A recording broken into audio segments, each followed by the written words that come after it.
Welcome everyone to this Monterey Conversation. My name is Hanna Notte. I'm a senior associate with the Vienna Center for Disarmament and Nonproliferation, as well as with CSAS's Russia and Eurasia program.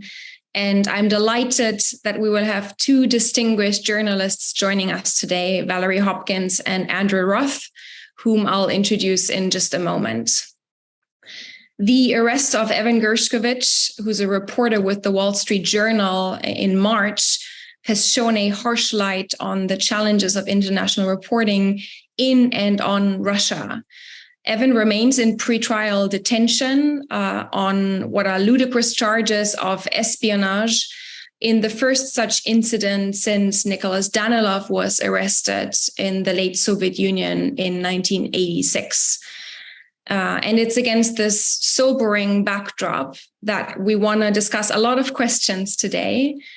How has the work of foreign correspondents in Russia changed in recent years, and especially since Russia's renewed invasion of Ukraine last February?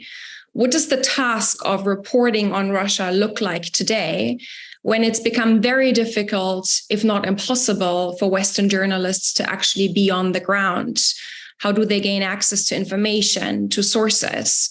And what are the kinds of stories that can still be written on today's Russia? Before introducing our speakers, I want to say a few words about this event today. We will be on the record. We will go for about an hour, 15 minutes, depending on how many questions we have from the audience. I'll speak with Valerie and Andrew for the next 45 minutes or so, and then attendees will have an opportunity to ask questions to the speakers using the Q&A function in Zoom. And I should also say that this event is being convened by the Monterey Initiative in Russian Studies, and it's made possible with the support of Carnegie Corporation of New York. And with that, let me introduce our distinguished guests today.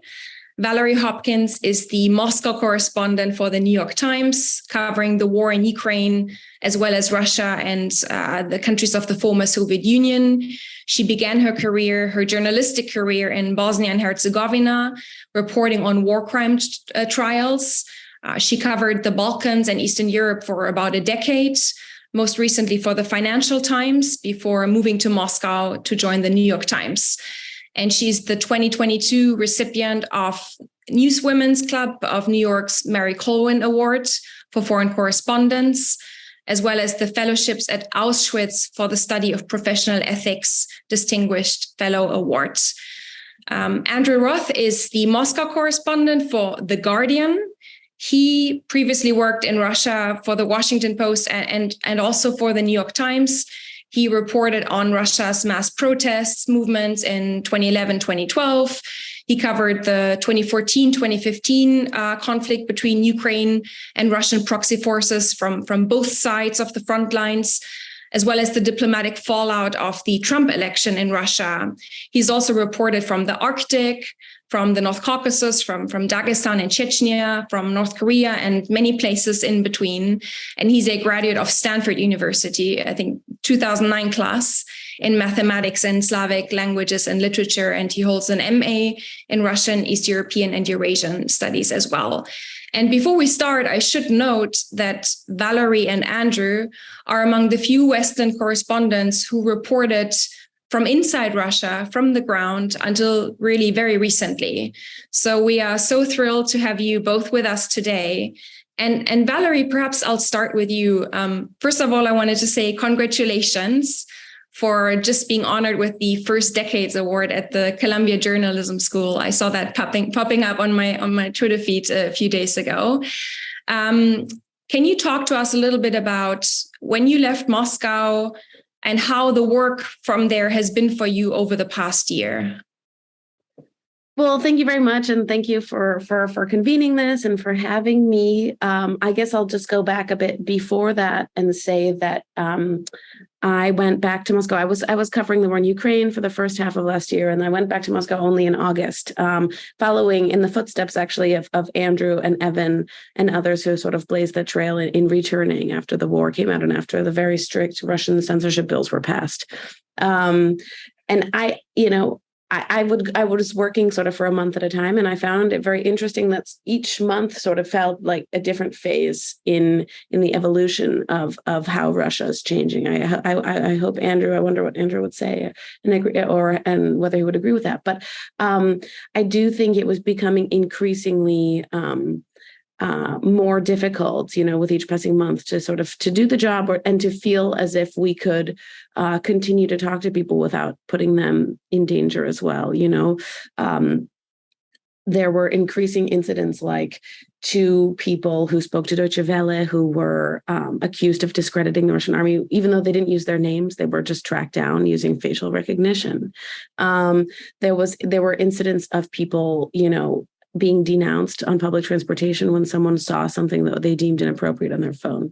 So, we were operating in an increasingly kind of complicated and tense environment. I mean, we also saw, we watched Moscow go from a fun, Andrew wrote I think Andrew and Evan both wrote some of the best stories about, how everyone had sort of gotten used to the war. And was partying, to a time when right before I left Moscow, we were starting to notice, increasing amounts of, anti-aircraft systems or PVO systems, what are they called, on the roofs of buildings, including one right close to my house.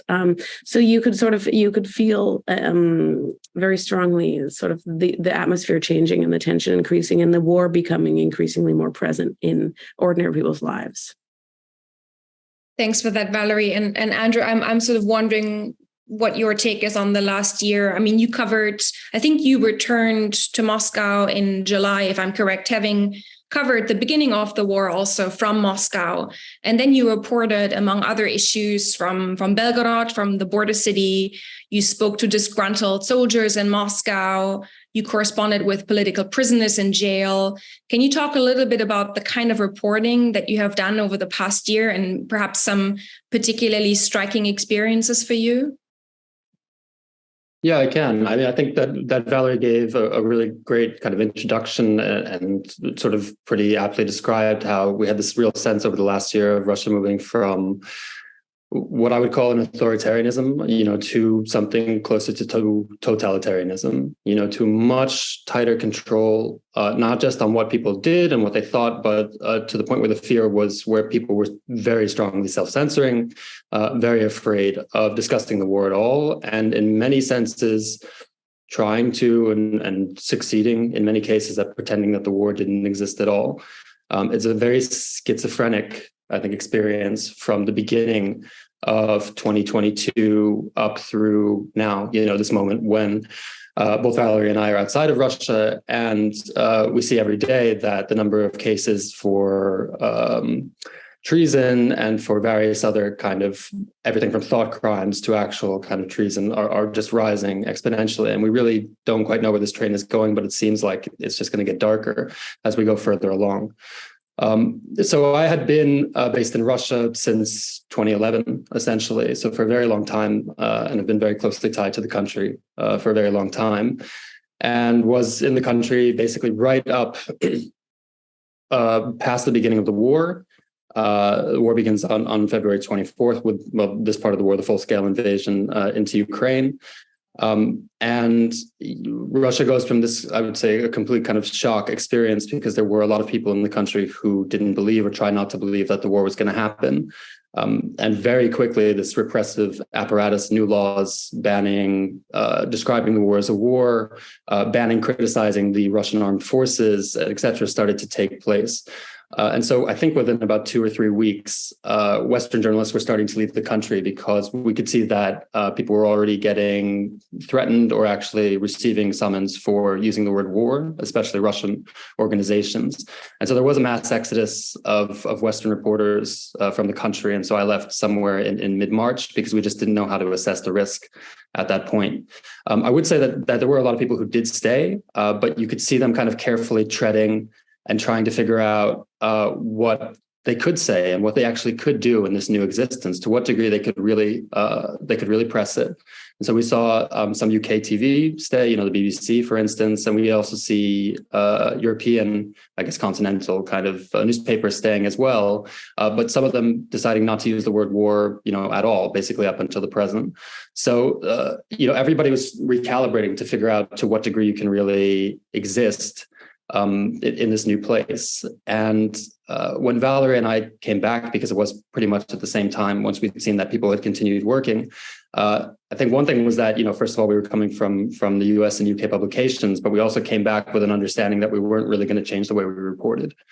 We were basically going to do the same thing that we had been doing before the war and kind of test and see what was really popular what was really possible. At that point. I'll just talk about, I guess, the first experiences that I had coming back. The first one you'd mentioned, speaking with disgruntled soldiers, there was one who had written a kind of autobiography of the war that was quite controversial, in which he described looting, and he described kind of other actions taken by the Russian armed forces. He called the war a huge mistake. He said that it was being kind of improperly done. There are a lot of questions about to what degree he really criticized the war itself, as opposed to how it was being carried out. But in either case, it obviously violates this kind of idea of not criticizing the Russian armed forces. So we met him in Moscow. I did meet him in Moscow. The guy was kind of on the run at this point, staying in a hostel every other night, very clearly quite disturbed. And when we had the story together, the decision about whether or not to publish it and whether or not to put my name on it was one thing that we were concerned about, essentially. We didn't know if this was going to be a violation of kind of discrediting the armed forces. And it was a discussion that had to be had about whether or not to use my name on it, because we just couldn't talk about the consequences of that. The other thing that I remember quite clearly is that trip to Belgorod was rare because it was me, Evan, and Valerie all going down together, because this was basically right after the Ukrainian counteroffensive. The Russians had abandoned Kharkiv. People had gone back, especially people who had collaborated, had gone back across the border, and Belgorod seemed like a possible new front. But the question of whether or not we could report from there was so not controversial, but just questionable. We didn't know what we could do, that we all felt safer if we went together. It's really unusual for three Western journalists in English to go to the same place at the same time, particularly the New York Times and the Journal.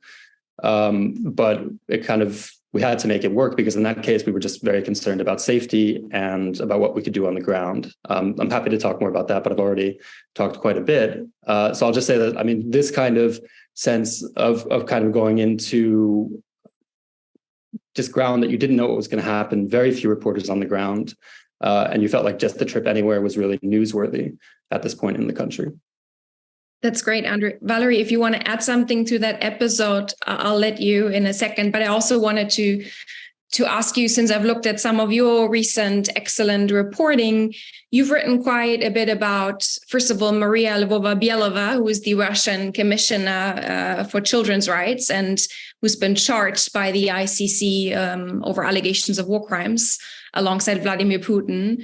But you've also written a lot about the fate of anti-war protesters in Russia, in particular, this famous case of single-parent Alexei Moskalyov, who's, I don't know whether he's convicted already, but was charged on charges of anti-war comments on social media that sort of came to light after his little daughter, Masha, painted a drawing in school. And so I want to ask you a little bit about that reporting, how you choose your stories, what draws you to those issues. But by all means, if you want to sort of comment on what Andrew has said, please feel free to do so.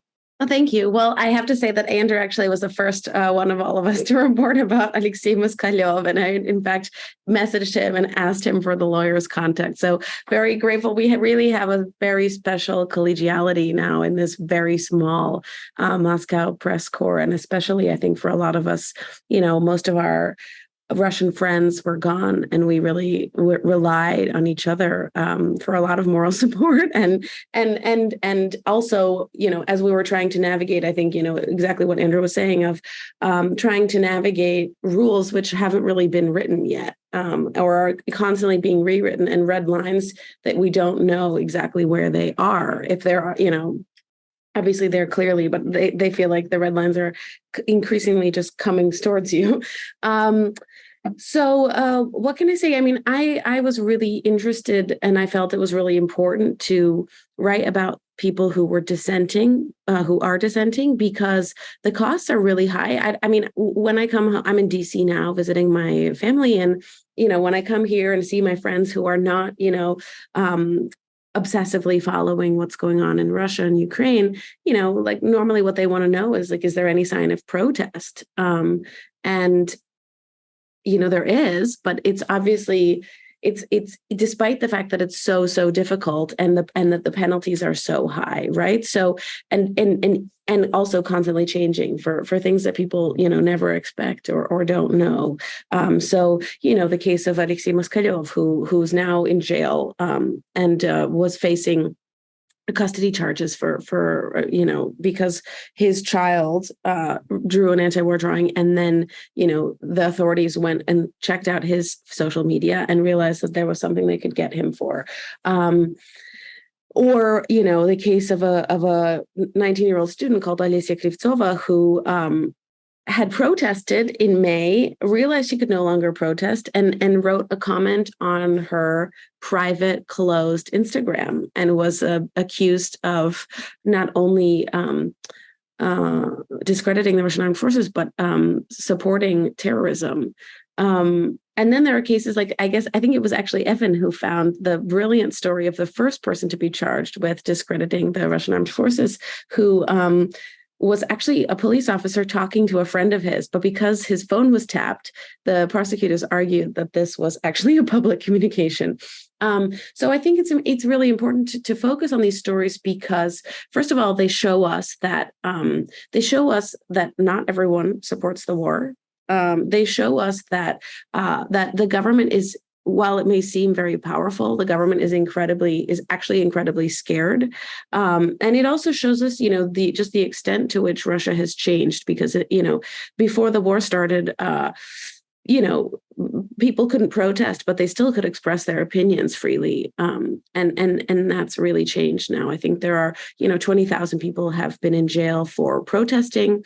I think something like 530, according to a watchdog OVD-Info, are being charged criminally for discrediting the Russian armed forces, or spreading fake news, etc. And this is a lot of people, and those sentences, are up to 10 years in jail. And that's something that I do think, when people are risking their lives and their freedom to show their opposition, it's something we need to pay attention to. That's super interesting. Thank you, Valerie.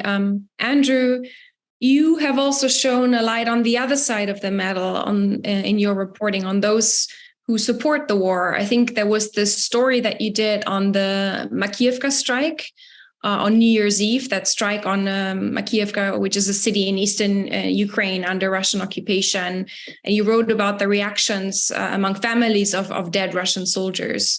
So can you talk a little bit about your impressions of the attitudes among the mobilized soldiers and their families towards Ukraine and towards this war, based on your reporting? Yeah, I think that's a great question, and really interesting kind of to dive into. Just coming off of what Valerie said, first, it feels like so many other things right now, what we choose to focus on is often viewed as a political question. And it is viewed as a political question, to a certain degree. Do you focus on Russians who oppose the war, right, and talk about this kind of underbelly, or maybe kind of silent majority, silent minority of people who are actually opposed but are scared to speak out? Do you focus on the other side, what seems to be a fair, probably majority of Russians who, at least if they don't support it, are willing to go along with what's going in the war right now?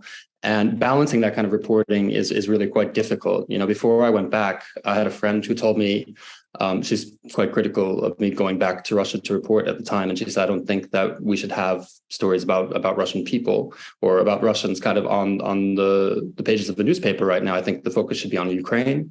And I think that your work is kind of going to take away from that. So, that there's a kind of very close light being shown on sort of what what you're doing and the kinds of stories you're telling, and you're trying to balance it out just from your feeling of the people that you talk to in daily life in Russia, not just the people who are speaking out against the war, the people, that Valerie has spoken to, that Evan has spoken to, that we've all kind of corresponded with political prisoners, but also talking about people who quite enthusiastically or somewhat strongly support it. So I went to Makiyivka in February. I think this was actually my last trip before Evan's arrest. And what I basically had on New Year's Day, there was a strike on basically a barracks, a building that was holding hundreds of these mobilized soldiers from this region, Samara. And it's interesting because, this is probably the worst single day loss of mobilized people during the war. The only thing comparable would be the Moskva cruiser. Except those aren't all mobilized, and mostly aren't mobilized soldiers or sailors. And more importantly, they're all from a single region. So this is all, young people usually, or people who don't have much experience, who were called up to go to the war, and all died in this pretty destructive strike for the single region. And your expectation is that would have a really strong backlash from people there, and at the beginning, we did see a lot of anger coming from local families about where they'd been held, why they'd been struck, and who had kind of given them away. To make it even worse, the Russian general staff had suggested that the guys were themselves responsible for the strike by using cell phones, and that to a certain degree they'd been hit because they'd been unprofessional. And what I found, I think, in Makeyevka most of all is that this basic assumption that strikes will lead to some kind of backlash doesn't really seem to work that way. That basically oftentimes when you deal with the families of mobilized soldiers, you'd see that for whatever reason, I'm not going to go too far into the psychology, but that people who have lost family members in it don't suddenly turn anti-war, don't begin to sort of start speaking out against the war, but often quite the opposite. They might be critical of the government or of what the army did, but they remain strongly invested in the idea that their relative died for something, and that there was no other option than going to the war. We heard so much about mobilized men fleeing the country and trying to get out of Russia, but more often the people I talked to said that when their relatives considered avoiding the draft, they said, what am I, some kind of loser to step down? I'm being called up. Am I going to live the rest of my life on the run? Of course not. I'm a man. I have to do this. And you could call it a kind of toxic masculinity. This isn't in any way to kind of justify the decisions that are made, but it's to show that there are very strong kind of local forces, just societal forces working in support of the war in Russia. And that's why you see, I think, to a certain degree, so much support. There's very little sympathy for the Ukrainians who were killed in these kinds of strikes. And that's really what I saw quite often when I was in Samara, when I was in other cities around there. And I think it's important that's understood quite clearly as well, that there is a kind of a sense that everybody's doing this, and this is the right thing to do in a lot of small towns, in particular outside of Moscow, St. Petersburg, and other big cities. Thanks for that, Andrew. And what strikes me about these stories that you have both written, and now we're sharing anecdotes with the audience, is the kind of access that you still had over the last year. Valerie, I want to ask you about access to sources. You wrote this fascinating account. I think it was in October that you went to a draft office in Moscow, sort of watching a group of men as they were being blessed by a priest before sort of being sent off for training. And you talked with a young man, I think called Yevgeny, and sort of you incorporated that into your reporting.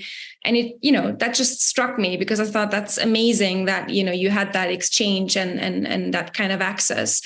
But can you both talk a little bit about whether your access to sources, your ability to speak to common Russians, on the street, how that has changed over the last year, and sort of the strategies to adapt to those changes? Sure. I mean, I think Andrew spoke so well about the complicated way that we try to balance our stories. And I think for me, so much of that balance was a balance I was trying to achieve based on all of the conversations that I would have with people around, whether, in a shop or in a taxi, or I remember Andrew at one point saying, "You still talk to the taxi drivers?" But I do, because I had a big discussion with one who was really enthusiastic about the war and said, "This is so great. Finally, we've thrown off our American colonizers and we're finally saying things as they are." And I think that, taxi drivers are such a cliche, but it does speak about the importance of actually being on the ground and getting this kind of nuanced perspective, because, all of our colleagues and soon us, are able to make calls, like find stories and pinpoint those people, but we can't always see what's happening all around those people. And I think it has been really important to represent this sort of spectrum of views, whether it's, the 20% who are opposed to the war, the 20% who are very enthusiastic about it, and like a very, very wide majority of people who are somewhere in between, right? Whether they sort of going along with it or not. But since you mentioned Yevgeny from the Draft Office, and he's also the subject of a podcast I made that came out in December, I think, it's from our podcast, The Daily, and it's called Scenes from a Russian Draft Office. And I found it so, first of all, I really loved the podcast form, because what was, 2 paragraphs or even 2 sentences in a wider story about how the draft was changing Moscow, I could sort of pull it all apart and try to understand, what the 2 conversations of the Draft Office represented about how Russian society is largely actually complying with Putin's demands. But that's only one side of the story, because Yevgeny, for instance, he was asking me, he basically said, they're going to get me no matter what, so I might as well do this. And then he said, I told him that I had been in Ukraine towards the very end, right before we said goodbye. And he was like, "Oh, how do they feel about us there?" He really had no, he did not seem to me to have much of a sense of what was awaiting him and whether or not, he was actually really welcome. And subsequently, he was writing me all the time, like, soon this is going to be over and everything's going to go back to the way it was before. And we're going to all visit each other and we're going to all be friends. And I'm sort of like, no, I don't really think that's going to happen, Yevgeny. And the same thing goes for the wife of another soldier that I spoke to. I should actually get in touch with her. She, she was someone I think who never felt like she was particularly political. I don't think she protested. I don't think she did any, and even when the draft was announced, she thought it didn't concern her. I think she went on a mini holiday with her husband, and then 10 days later, the draft notice comes, and exactly as Andrew said, he didn't want to fight. He doesn't have any strong feelings about the war, but he felt that it would be cowardly not to answer the call and not to go. And he didn't know, how he would show his face. And she was very worried, because she felt, that he wasn't fit enough to do it. She thought he would get a dispensation. And you could see the level of her anger and mistrust building. But, I do think that Andrew's reporting in Samara, and I had a similar experience in Ryazan, which was a city where one of the first Ukrainian drone strikes hit a base as a home of one of the most elite paratrooper bases, and I think I was quite stunned that both the mother of a soldier who was killed on the first days of the war, and the mother of a soldier who was drafted, and also the mother of a volunteer who said she would, of course, encourage her son to go if he were drafted, all expressed quite a lot of support for the war, but with varying, obviously, caveats. And I think that it's so important to be able to have those kind of honest, casual conversations when the situation is sort of unfolding, and to see how their opinions change over time, and whether they become more supportive because they also feel, invested is the wrong word, but they're more, everything that happens in the war now concerns them, and they want to, and that makes them want to win it. And I think it's just, I remember reading something that Josh Yaffa wrote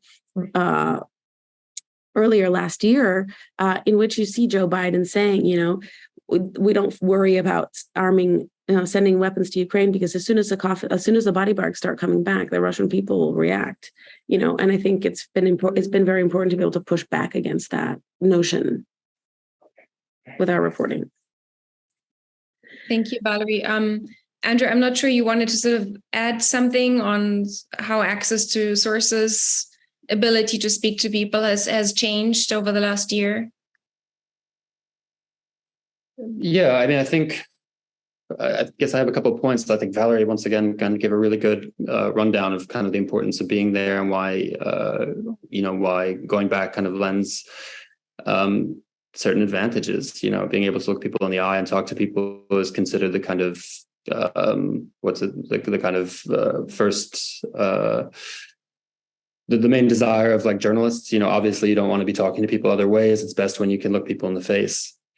And the experience of being able to see Moscow completely ignoring the war, I think, which is one of the first big stories that people started doing. And I think Evan probably did it first, the kind of Moscow essentially parties while it bombs Ukraine is an important thing to tell. These people who either have decided to kind of, these profiles encourage about people who have fought against the war and come out against it, are more powerful when they're told in person, as are the stories about people who, on the other hand, like Valerie's story and Pskov showed, have decided to kind of double down. Excuse me, Rizan, not Pskov, that was Evan. Have kind of done the opposite, have really decided to double down and don't seem to be affected even as, the body bags start to come back.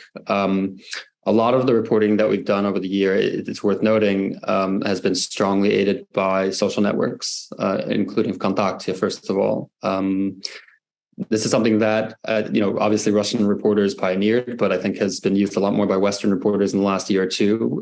You have to do it at this point, is that the best, often the first sign of a story comes from either Vkontakte, the Russian network, maybe Odnoklassniki occasionally, but you have to be able to basically jump in there and start messaging people, or maybe messaging a lot of people, to try to find people on the ground who can give you a kind of first look at what's going on.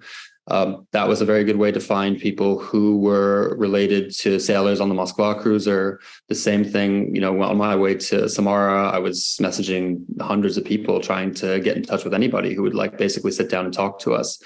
All of these trips that we're taking, and we'll talk about this later, I assume, were often accompanied by some kind of surveillance. And that means that the people that we talk to are also obviously going to be noticed by security services, and to be, it doesn't mean that anything will happen, but it means that obviously those people should also know the risks and understand that even if they don't want to be named in a story, that just meeting with us can obviously bring attention to them.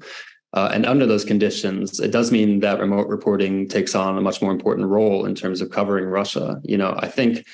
I think in terms of color, or in terms of painting a story, it's really important to be there on the ground in Russia. But I think in terms of breaking news at this point, I do think that source reporting through social networks and remotely is probably getting more scoops at the moment, just because people can speak more openly. They feel like they might not be putting themselves or their safety on the line, and because it's just faster.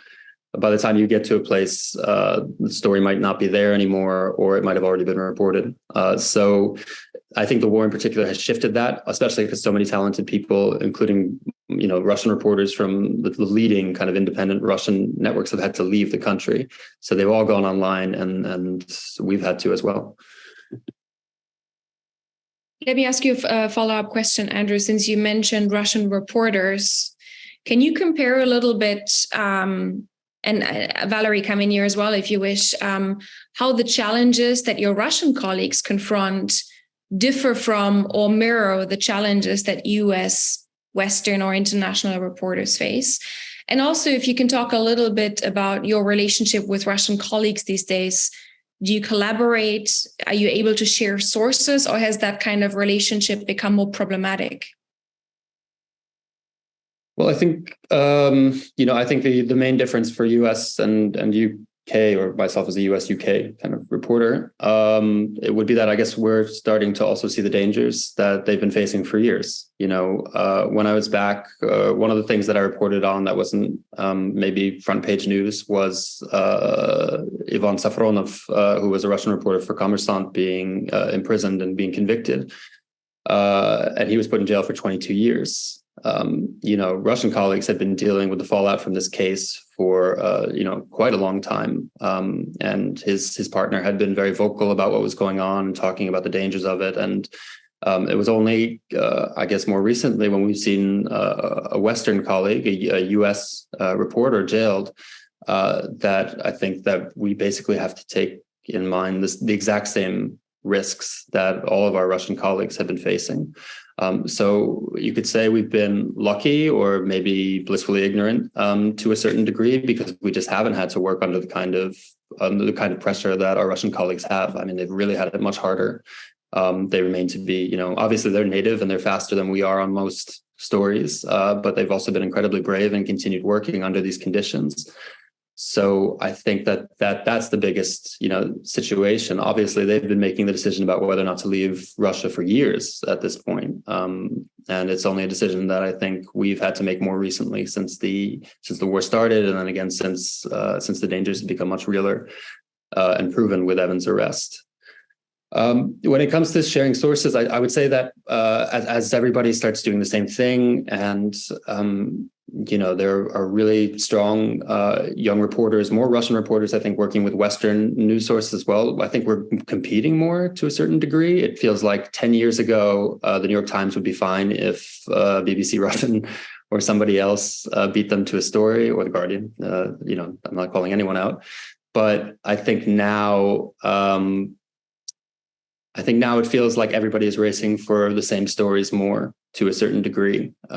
And we see, thankfully, more Russian colleagues working at big US newspapers and big UK newspapers. So I think it's really good that change has kind of taken place. It does mean that you might share your sources a little bit less, because it just means that you have a lot more competitors now.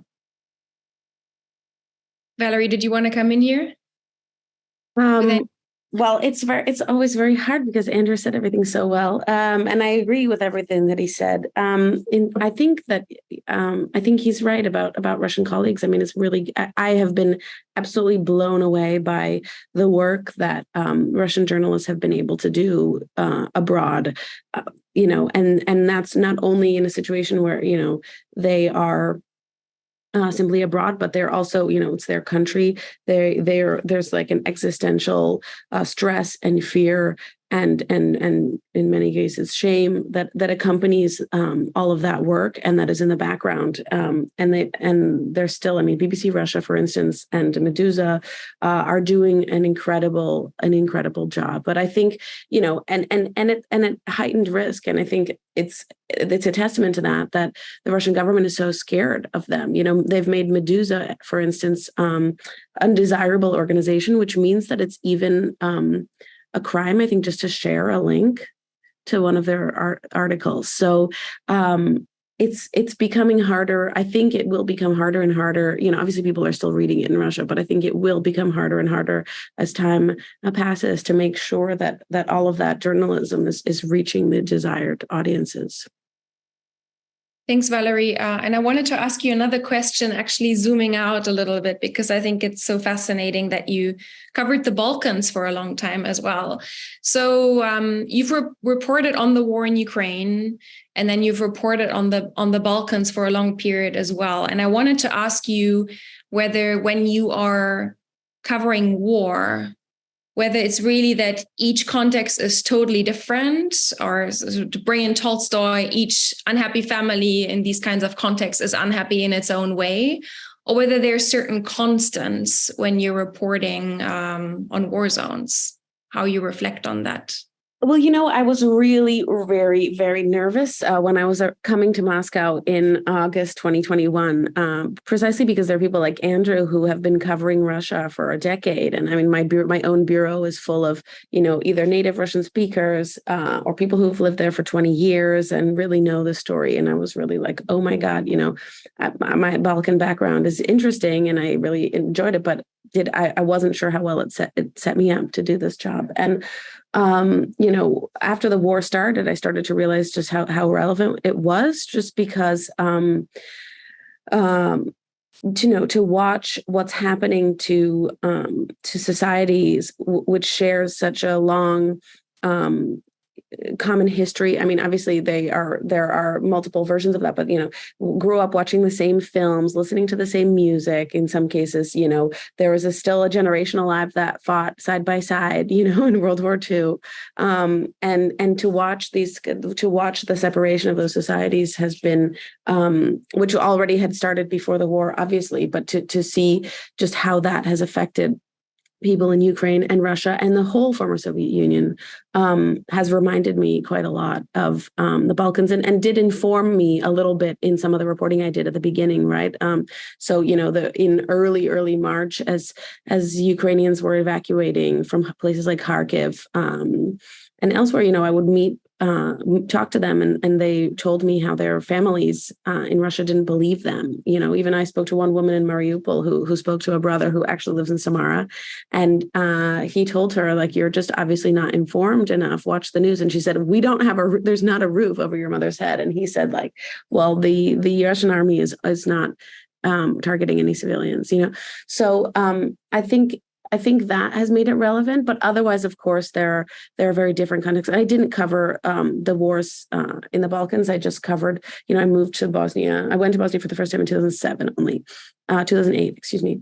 So, but I did start to sort of try to use what I learned, for instance, covering war crimes trials in Bosnia, in trying to apply that to, how was Ukraine going to organize a massive strategy? How would they avoid the mistakes that were made in the Balkans, in which we still, we see some cases still going on, like the special chamber for Kosovo.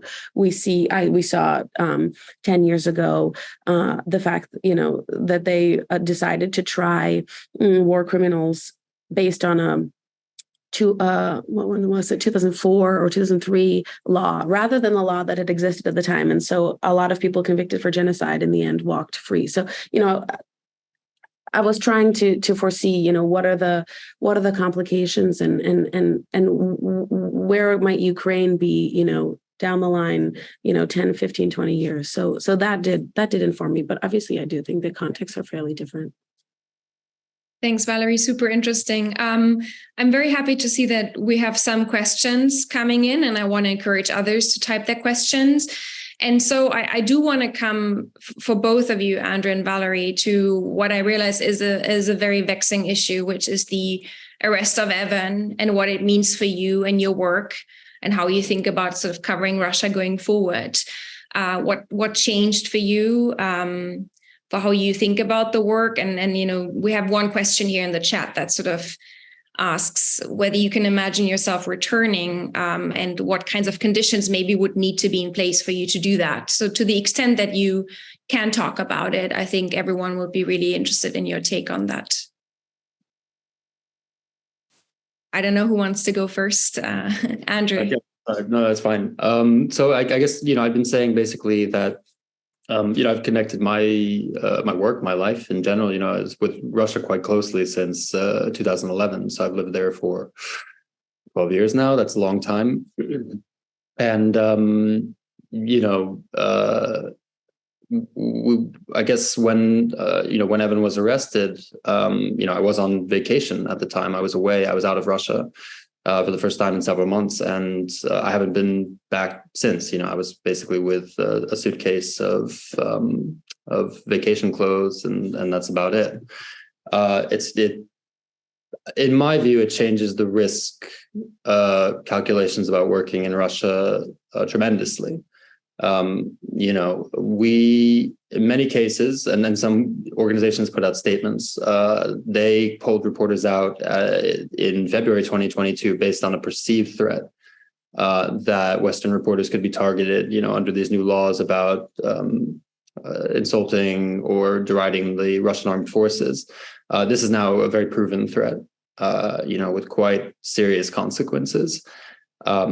And it's one that could have faced us, possibly the entire time. We don't know how to interpret the arrest exactly. We don't know why it happened. But if we are talking about a trade situation, and we're talking about one with the US, there were, something like 5 American reporters in Russia at the time of the arrest, which is not very good odds, and it's quite a serious situation, when the US president's getting involved, and your family is being put in the spotlight, and all these kinds of issues. This is something that's life-changing, essentially, and potentially extremely dangerous. Obviously people are paying with their lives every day. There's so much pain to go around at the moment. But it's also something that we don't, want to experience or want our loved ones to experience either. So it's a serious risk.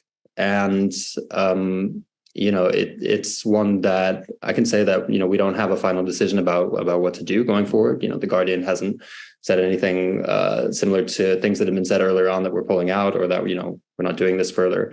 But it's obviously something that's affected colleagues, and that everybody's kind of thinking about going forward, as to what degree you can mitigate this kind of risk. I think in general, as journalists, this kind of risk is just different, because if you're in a war zone, and which way the front lines are, you kind of know where the danger is based, and you can kind of take practice moves to avoid that. And I think here you have this thing that could happen unexpectedly, very rarely, but you don't really know how to mitigate the risk, right? It's like a catastrophic risk that takes place very rarely. And that's very hard to gauge. Were we under that risk the entire time we were there? And we just didn't know it for that period of time. Had we been kind of risking that the whole way along? Or is it something changed more recently? And obviously you can tell I'm kind of working through these questions myself quite seriously. But I think about, obviously downside, and I think about what's the upside too. The other thing to note is that, all the stories that me and Valerie have been telling you about have been stories that were based on reporting from the regions, mostly. We're interested in going places, seeing people, talking to them, not putting them at risk and putting ourselves at risk. And to what degree that's possible now, obviously has to be reviewed. It's going to be a question kind of going forward for everyone. So there's this downside, there's questions about upside, and obviously everybody's taking the risk really seriously at the moment. Thanks, Andrew. Valerie, did you want to come in here? Sure. I guess the one thing I wanted to add is that it was really striking in some of our discussions among our friends and the people who know and care about Evan and journalists that in the early days, this question kept popping up, like, what was he doing so far away from Moscow? And it was really surprising. I don't know, Andrew, if you remember this, but it was really quite shocking to see, like, maybe there are really a lot of people that don't know what it is that we do, or what it is that we're trying to do, or the reasons why it's important to not just be in the capital city. So I think, in my news organization, we tried to discuss, like, how do we actually, spread more awareness among our readers or among ordinary people about, our mission and what our job is, I think. But Andrew said everything very well about the very real dilemmas and difficulties of assessing that kind of risk, but also, what it would mean if almost no one is there. I don't, after Evan was arrested, I kept thinking, okay, like, are any of the stories that I did worth that? Did they change anything? Did they really contribute to a deep knowledge? And I don't know the answer to that question, but I think probably not, but I will say, I've spent the last month or so speaking to a lot of like heads of security, people who try to manage risk at big organizations, and they've all said, like, we know what to do if we're sending someone in. It's kind of crazy, if we're sending someone into Ukraine or Syria, you equip them with the proper equipment. They have a security advisor with them. They mitigate. They stay for a short period and they mitigate. And they were all saying, like, with Russia, we just don't know. And it's kind of much more, it's in some ways much more risky. And when I made the decision to go back in July last year, I was much more nervous about it than Ukraine, precisely because of how unpredictable it is. All right. Thank you both. We have an interesting question, I think, here on best practices, best ways to support Russian journalists outside Russia to continue their work, whether one should share their news more broadly, and what are some of the channels and mechanisms to do that. Signal, can influencers be helpful? I don't know whether any of you would like to address that. I think just the ways that you support journalism in general. I mean, there's, first of all, is obviously money. If you can, I mean, a lot of Russian journalists have ended up outside of the country without a proper revenue stream. Things were already pretty bad before the war started, but places like Medusa have been declared, I'm forgetting the nomenclature. Undesirable. Нежелательным. So many at this point. So they've been declared undesirable, so they can't have any advertisers. Other ones are looking for grants or looking for donors, or they need to find other kind of sources of revenue. But I think it's really helpful in any case if there's a kind of Russian journalists that you think that should be supported. That, I mean, one of the ways is to figure out who they're working for, or are they taking direct donations or something like that. And figuring out, or even asking directly if it's appropriate for you to make a donation or subscribe, and then just kind of supporting them financially. Two is, I think making that kind of news mainstream is very helpful. So using the biggest social networks, it's not just Twitter where journalists sit around and talk to each other, but also obviously Facebook and places that might interest people who don't normally read that kind of news. It's not just about getting to opinion makers, but about just building a kind of base of people who are reading this kind of work. Because it's very possible there are great stories that just aren't kind of reaching more people. So shouting them out on Facebook or other places that people, or Instagram, places that your friends might read more carefully than Twitter, where it's just us, is quite helpful as well. And I think those are the main ones that I can think of in terms of how to support them. Maybe just searching out more news about Russia that's from Russian journalists as well. If we're citing, because we are often seeing news that's coming from another place first. So if we're citing a piece that's coming from an independent Russian news agency, and there's dozens now, it feels like there's a new one pretty much every day popping up, then it's good to look at their site and see if it's something you want to support. Great. Valerie, anything, or shall we go to another question? Andrew's always so good. He says it all. But I think, financially supporting them and reading them. What else, Yeah, great. And Andrew, I think you're the one who mentioned earlier that Russian colleagues have been on Bekontakte for a long time, and now so Western journalists are relying more on that as well, which gets to the sort of question of learning. And there's one question here in the chat, which asks, aside from social media savviness, what else can English language journalists learn from Russian independent journalists who were forced into exile in recent years? So tools that maybe Medusa or BBC Russian have used to adapt, to tell the story from the distance, that perhaps you can sort of also use and get into. I don't know whether anything else comes to mind aside the sort of various social media platforms, or Valerie or Andrew. Sorry, Sabrina from The Daily just walked by and we got it. She's I'm in the DC office. I think that what can we learn? I think, first of all, it's about, spending the time on the social networks, and it's about persevering. On one level, I think, Andrew said in some levels it's faster to just find people and talk to them. But on another level, I think it's you have to build trust in a totally different way with people when you're not talking to them in person. And this is something, our Russian colleagues, I think, are able to, I don't know, call people. They have a Russian names. They're from Russia, and I guess they are able to establish some kind of a trust. And I do think that I'm nervous and I worry about having to increasingly rely on this, because I do think that is a totally different dynamic when you're in person versus when you're calling someone on the phone for a video call or a phone call.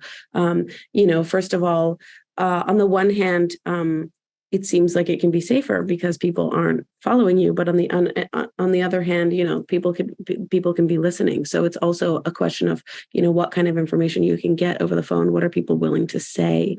I was recently talking to someone over the weekend who had been in Moscow in July, and I asked her a question about what she expected, what kind of a political violence she might expect in Russia's future. And she started yelling at me, "What are you talking about? No way." And, this weekend she said, like, you can't ask me that kind of a question over an open line. So I think that it's going to become increasingly difficult. And I frankly do think that this is something, my colleagues have been doing a great job, but this is something that we will rely even more, I think, on our Russian colleagues to do, precisely because of that ability to convince people to talk and build a trust. Yeah, I'll just add one other thing, which is that I just think it's really you also perseverance, which Valerie mentioned, but I think just not like sticking with it, and kind of perseverance in the sense of like, it's boring.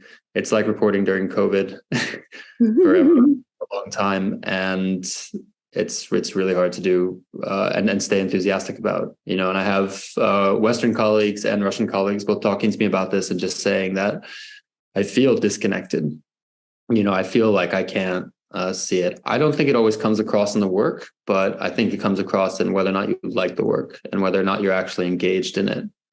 And it's worth, discussing in the topic of like whether and when to go back. But I do think that people who have managed to be enthusiastic about doing that from a long way away are pretty impressive. And I think it's something we're going to have to learn about for a while now. I mean, this could be like Iran or China for many reporters who can't go there. And when you talk to, editors at some papers, say that you should consider that, like, this is getting towards that situation where this could be the new reality. And those reporters are also kind of what would you say, a kind of guide, for how to do that. I think we should note, though, that a lot of the people I mentioned who had stayed before, after the war started, and had found ways to kind of continue doing it, have stayed at this point too. Most people aren't really affecting what they're doing based on this arrest, and think that it won't happen to them, or think that there's something specific about this case, or for whatever reason think that they're protected. And so it isn't that there aren't any voices kind of in the country at this point. It's just that it seems in particular to kind of have affected people who knew him, who know Evan, or obviously are from the country where he's from. Thanks, Andrew. There's a question here in the chat about Georgia and Armenia. I don't know whether either of you have sort of done work on the South Caucasus, but of course, we have a lot of Russian and perhaps also Ukrainian emigres who went to Georgia and Armenia. And someone's asking what are the kinds of stories that, should be written. I don't know whether either of you wanted to take a stab at that. I mean, I can say that, as we sort of look at what our options are going to be going forward and where we're going to work, we do need to be writing much, much more, I think, about the whole region. I was personally very focused on Russia because I was the only journalist from my publication who could be there. But I do think, we have not written enough about how the massive influx of Russians is changing societies there in Georgia and Armenia and in the whole region. I mean, in Kazakhstan as well, Kyrgyzstan. I think, the first year of the war, so much focus was exactly only on Ukraine and on Russia. And I do think now, we need to make more time and space for covering the wider fallout in the region. And I think, we are doing that, but we can always do more. Andrew, I can also go to another question unless you. No, I totally agree. Valerie said it. It's also a great place for sourcing, places like Dubai. So they're also, it's another way to kind of cover Russia as well. But obviously, the effects on societies, the reaction to the influx of Russians, who and where and how, when some people are comparing this to, 1922 or other cases of kind of big emigrations of specifically kind of liberal or kind of intelligentsia classes. I mean, it's worth kind of looking into and following. So obviously, I also think that it should also be covered by people who don't just cover Russia, but who have a lot of experience in Armenia and Georgia, and might be better placed than we would be to kind of cover that. Once again, it's a political question, and often it comes down to the question of like who is allowed to write this story or who should write this story, which is something you can kind of see both sides of, because there are the kind of Russians who've left, and there are also people who have to deal with this massive influx of Russians to the country. So I do think that it's good to cover it basically, firstly, with people who are based and have a lot of expertise in those places. Sure, that's great. We did have one question here in the chat, and you tell me whether you can speak to it, about the safety of using Telegram in Russia at this time, and to what extent it's still a safe channel to use to communicate with people. I mean, I think that's definitely the preferred channel for most Russians, including people who are doing, anti-war stuff. Telegram, unlike WhatsApp or some other chats, you can actually delete the whole chat for all parties involved, which is something that, makes a lot of people feel safer. If they're organizing an action, or if they, something's going to happen, or if one person's arrested, they can just delete it and clear it immediately as soon as they know. And I think, I haven't checked very recently, but as I knew, Telegram was not really being used, like in no intercepted Telegram chats were being used in any court cases, until at least very recently. So I think it's still, I don't think it's so safe or encrypted, but, I don't think it's as safe a signal, but it is still the preferred, app for most Russians and Ukrainians. Thanks, Valerie. We did have a question here, or two questions, that sort of touched a little bit upon some of the things you've already said during our conversation, but I'll I've come back to them. I think, Valerie, it was you who noted at the beginning that it's become ever more dangerous for sources to speak with journalists, even because of, facial recognition, even if they don't give their name or things like that. So we have someone here asking how journalists can, what they can do to protect the identity of their sources. And then there's another question, and you've both sort of talked about the different constituencies, the 20% on both ends of the spectrum that you have been writing about. There's a question here whether there's any interest, in your view, internationally, in some positive grassroots news from Russia, an agenda internationally for positive news from the country, or whether there's not really all that much interest and space for that at the moment. So two different questions. I don't know whether you want to say something about either of those. Andrew? I don't know. I think, is there appetite for positive grassroots news from Russia? I'm not going to just say no, but I think that at the very least in our papers, I feel like the space that goes to Russia or Ukraine at this point has to kind of go to covering the most important thing that's happened in Russia or Ukraine in the last, Russia in the last, I'd say 30 years, Ukraine and much longer, because this is such a destructive and awful war for the country that Russia's perpetrating. So I do think that, the idea of going in and to cover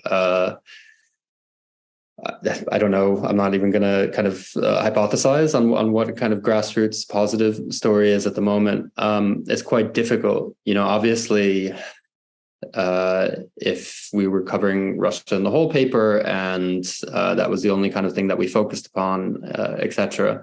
I mean, maybe there would be, but it does feel like it's pretty key to keep the kind of focus on like the mass societal changes that are taking place. Not just the war. We've had a mobilization in the last year, unprecedented numbers of treason cases.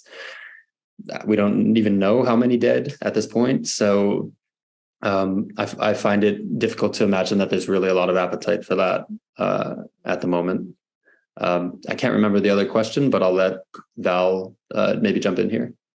Sure. I think the other question was about protecting our sources. And I do think, that's something that when I went back, after I went back last year, I more or less was only trying to use people's first names only, which is a big significant change because, the New York Times does not publish first names only generally, but in this case, we were very cautious. Even when people wanted to use their last names, sometimes we did not do that, except for one case when I was in Ryazan where there was a protester or an anti-war sort of activist who was actually barred from being able to do activism. I think he was arrested the day that the war broke out. And then when mobilization was announced, he was on his way to the art store to buy a poster and a marker. And he was arrested at the art store because they told him, "We know why you're here." And so he said for us, that speaking to us was the only sort of legal way that he could express his opinion. And so we had a big debate about it internally, and they said, okay, finally, let's give him some agency. But in general, no, it's difficult. It is difficult to protect people, and people are more scared, right? So the one of the things that I find hardest or most intimidating about this job is like going out and collecting vox pops, man on the street, but also the most gratifying because you kind of don't know what you're going to get. And this is something I used to, be in the newsroom, in a rush, asking my colleagues to do. And now I had to do it alone. And people can see that I'm not Russian. People can hear that I'm not Russian. And it is very interesting to see their reactions. Many people in Moscow would still be open. But I've also had people just like do this and just turn around and run away. The fear is much more apparent in what people are willing to say and do, and generally they don't even want to give a first name, even when it's there are probably 5 most common Russian first names, and they don't want to share them. People are really scared. Thank you, Valerie. We are sort of coming up to the end of our time. We've spoken for over an hour, and we got in a lot of questions from the audience. There's one question I wanted to ask you both at the end because it's of personal interest to me, and that is how you think about navigating a space now globally where we're confronted with a lot of Russian disinformation. I mean, it's something that I, as a think tanker working on Russia, think about, the fact that Russia, when something happens, Russian disinformation is often out there very quickly. The narrative is out there very fast, aggressive, and it then shapes perceptions and resonates with certain constituencies.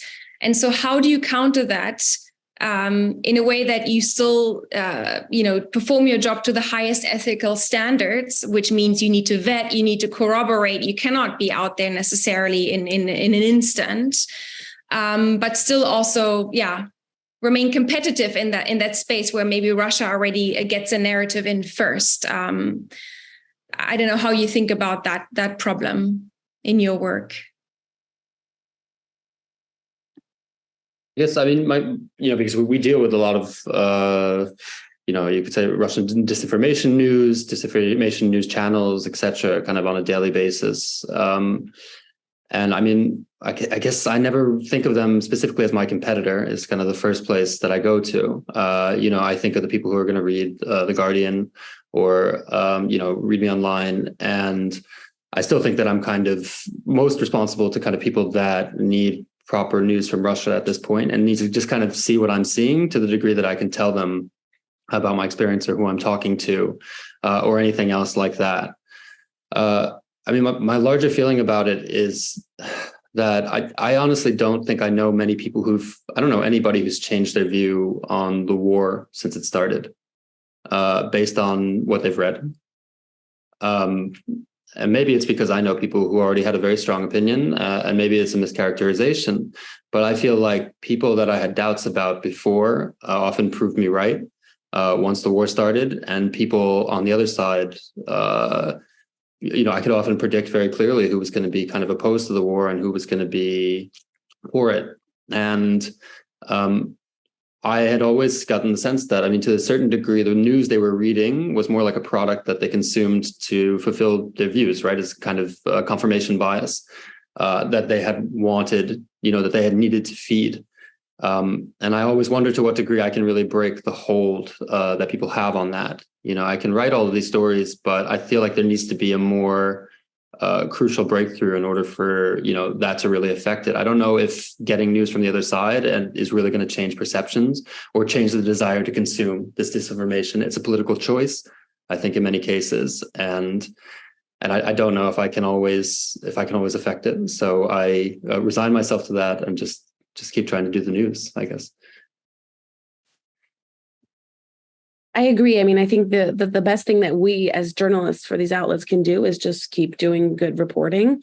I do think that, governments need to be aware that the Russian disinformation is present not only in Russia, but in much of the rest of the world. And when we look at support for Russia versus support for Ukraine, outside of what Putin likes to call the collective West, you see that many countries are, many of them either believe the Russian version of events and support Russia, or their citizens are frustrated with Ukraine about grain or any number of false narratives. And I think that, I don't know that it's our job to report about Russia, but it's very much other people's jobs to look at how to get these communities, better information so that, people don't, because those people are voters, they're electing people based on their foreign policy. And I think, the US as well needs to examine its own messaging, in order to better combat these kind of Russian narratives that are dominant in much of the world. Thank you, Valerie. And with that, I want to thank you both so much for taking the time out of your busy schedules to do this event today. We really appreciate it. I want to wish you all the best for the work that you're doing in these difficult circumstances, this really important reporting. Yeah, and I look forward to continuing to reading the stories that you write. Thanks so much, Hanna. This was great. And thank you for having both of us. Thank you for having us. Thank you, guys. It's really nice to get to see Andrew. Normally we would be doing it in a restaurant or a cafe, talking about all of these same issues, actually. So really nice to see you. I hope to see you soon. Thank you both. Thank you to the audience.